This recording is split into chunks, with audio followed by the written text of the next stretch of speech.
Booking a cruise can feel overwhelming and the price can jump fast.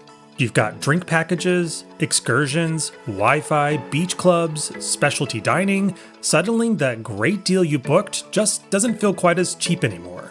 So in this video, I'm answering 10 of the biggest cruise questions first-timers ask before they sail. What's worth paying for, what can you skip, and what do you need to know before you get on board? I've been on enough cruises now to know where the real money traps are, where it's worth spending, and where you can safely skip the upcharge. And if you're cruising solo, stick around to the end. I've got a few tips specifically for you too. If you're new to the channel, I'm Brad. My goal is to help you get the most out of your vacation with honest trip reviews, guides, and real-world tips. If you'd like more videos like this, hit subscribe so you don't miss out on the next one. Let's dive right in. To kick off, we're going to start with one of the biggest questions I see asked all the time. Should I book excursions through the cruise line or on my own? Booking through the cruise line is usually the easiest option. You choose the excursion in the app or on the website, you pay for it, and the meeting point is usually very clear once you get on board. The biggest benefit is going to be peace of mind. If something goes wrong and the cruise line excursion runs late, the ship knows where you are and typically won't leave without you. That's worth something for sure. But cruise line excursions are often more expensive than booking something similar on your own. Sometimes it's a small difference and sometimes it's a lot. So what I usually do is compare both. I'll look at what the cruise line is offering, then I'll check sites like Viator to see if there are similar tools and good reviews at a better price. I have put together a collection of my favorite excursions in a link in the description below if you want to check out some great options outside of booking directly with the cruise line. Now, I would not book independently just because it's cheaper. My rule of thumb is if the excursion is close to the port, if the timing has a lot of buffer, and I'm comfortable getting around the destination on my own, I'm more open to booking on my own. If it's a long drive, a short port day, a complicated transfer, or somewhere I'd be nervous getting back late, I'm more likely to book through the ship. Saving money is great, but missing the ship is definitely not. Question number 2, what should I do first when I get on board? Embarkation day is exciting, but it can also feel like chaos, so if you don't have a plan, you might get lost. The first thing I do is make sure your safety check-in or assembly process is handled. Most cruise lines have made this easier than it used to be, but you still need to complete it before the ship leaves. After that, I'd get some lunch. Personally, I'd try to find a sit-down option or a spot that is not the buffet on the first day, as it can be pretty chaotic. I wouldn't say you need to explore every inch of the ship immediately, but it helps to figure out the basics early. I usually make sure to make my reservations for dining if I need to, or make sure the Wi-Fi is working, or find a spot to relax until the cabins are ready, which is usually around 1 or 2 p.m. depending on the cruise line. Now before you board, make sure your carry-on has the things you'll actually need for the first few hours: medication, travel documents, sunscreen, swimsuit, your phone charger, and anything you really don't want stuck in your checked luggage. Your suitcase may not arrive until the ship is already underway, so don't pack your swimsuit in the checked bag and then wonder why everyone else is already in the pool. So my verdict, day 1 is not the time to do everything, so handle the basics, get your bearings, and then let the vacation start. The next most common question I see all the time is the drink package worth it? Now the drink package can be worth it, but only if you actually do a little math. My general rule of thumb, alcoholic drinks typically cost around $15, give or take a little depending on the cruise line, so the easy math is to take the cost of the package and divide it by 15 to know how many drinks you need to break even. If that number sounds realistic for the way you plan to cruise, then the package might be worth it. Also keep in mind, most drink packages also cover things like bottled water or some specialty coffees, so you'll need to factor that into your cost equation. For a short trip where I'm going to be off the ship in port most days, I'll probably skip the drink package. But if that short trip stops at the cruise line's private island, and if the drink package also works there, then it starts to make a lot more sense. In general, ask yourself, will I drink enough every single day to make this package cheaper than paying as I go? So my verdict is, if you want convenience and you'll know you'll use it, the drink package can be great. If you're trying to force yourself to get your money's worth, that's usually a sign to skip it. Question number 4, do I really need a passport? Now this depends on where you're cruising, where you're from, and whether your cruise starts and ends in the same country. For many US cruisers on a closed-loop cruise, meaning you start and end your trip in the same US port like Miami or Seattle, you may be able to sail with just a birth certificate and a government-issued photo ID. But I do think having a passport is the better choice. And the reason is simple. If something goes wrong in another country and you need to fly home, a passport gives you a little more peace of mind that a birth certificate may not. So overall, check the exact requirements for your cruise, but if you have time to get a passport, I would get one. It's one of those boring travel things that suddenly becomes very important when something goes wrong. Next question, what should I do while in Nassau?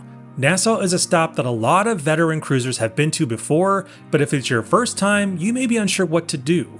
Outside of the new Royal Beach Club, I think a lot of cruisers don't know what to do in this very popular stop. A lot of cruisers get off the ship in Nassau, walk around downtown with no plan, get overwhelmed at the port, and then head back to the ship early. I don't think Nassau is necessarily a bad port. I think it's a port where having a plan helps a lot. One option I'd look at is a Nassau walking tour, especially if you want something more structured than just wandering around and you don't want a full beach day or an expensive resort pass. It gives the day a little more purpose, and it can be a nice middle ground between doing nothing and booking a big excursion. I'll link a Nassau walking tour option through Viator below, along with some other excursion ideas. My verdict, if you don't want a big excursion, don't stress. Look for something simple, close to port, and easy to manage. And staying on the ship can be a valid option. A good port day does not have to be complicated. Question 6. Are paid private island experiences worth the upgrade? Private islands are one of the easiest places to spend extra money on a cruise. You'll see things like the CocoCay Beach Club, Hideaway Beach, Vibe Shore Club, water parks, cabanas, and other paid areas that promise a more upgraded day. And some of them are genuinely great, but you do not need to pay extra to have a good private island day. Most islands already include your beach, your loungers, food, swimming areas, and plenty of space to relax. So when looking at these upgrades, you really do have to ask, what am I actually paying for? CocoCay Beach Club is more about a quiet, premium beach day with upgraded food and a calmer atmosphere. Hideaway Beach is more about adults-only energy, music, drinks, and a livelier vibe. The Vibe Shore Club at Great Stirrup Cay is more about having a quieter, more exclusive adults-only space away from the bigger crowds. So my verdict, paid private island upgrades can be worth it, but only if they match the kind of day you want and the price is reasonable. If all you want is a beach chair, lunch, and a swim, start with what's included. But if you want quieter, adults only, better food, or a more exclusive area, then the upgrade might make sense. Just don't book it because you're afraid the free part of the island won't be good enough, because it very much likely is. And another question related to private beach islands that I see a lot is, can I bring my own snorkel gear? And in many ports and private island stops, yes, you can bring your own snorkel gear, and if you already own the gear, it can save you some money. Most cruise line private islands will let you rent snorkel gear on the island, but if you already have your own, bringing it is a pretty easy way to avoid another upcharge. At CocoCay, I'd look more towards the chill island side if snorkeling is the goal.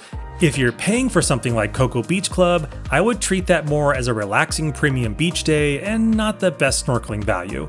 So my verdict is bring your own gear if you already have it, but don't assume every beach is a snorkeling beach. Next question, is a guaranteed cabin worth the gamble? A guaranteed cabin can be a great way to save some money, but it comes with a trade-off. You choose the category, but not the exact room.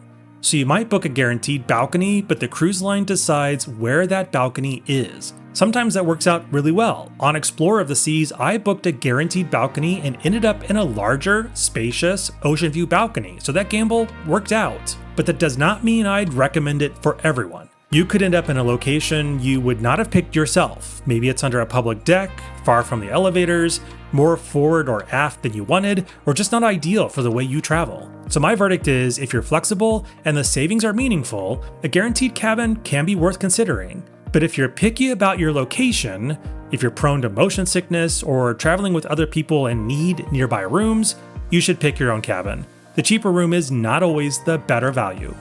On to question number 9. What's something I always pack and always use?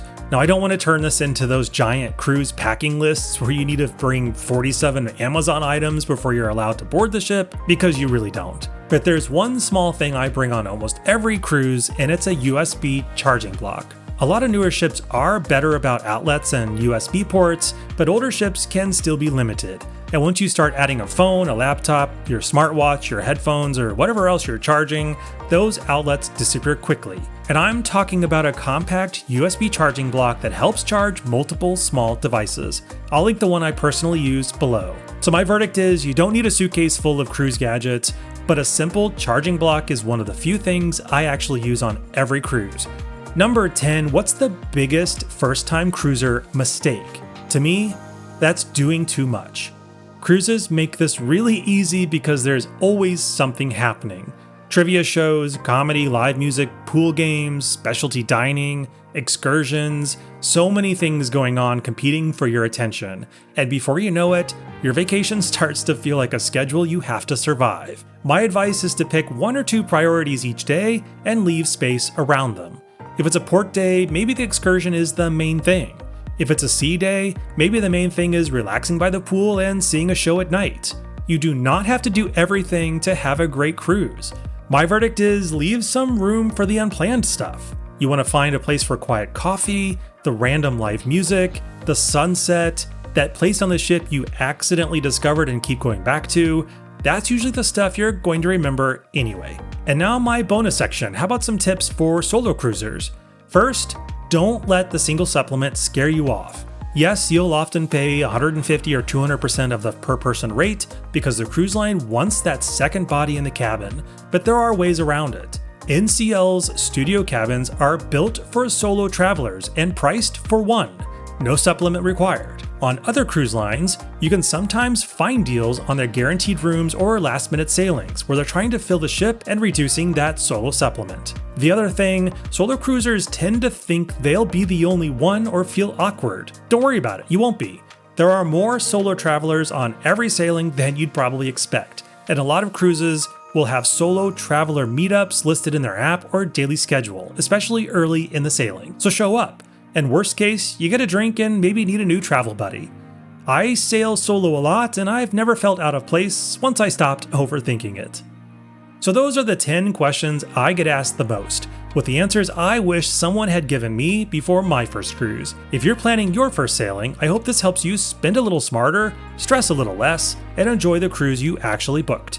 If you want to go deeper on any of these, like CocoCay Beach Guide, a Nassau excursion, my full cabin reviews, I've linked all of those below. And if you got a question I didn't cover, drop it in the comments. I read every one, and I might do a round 2.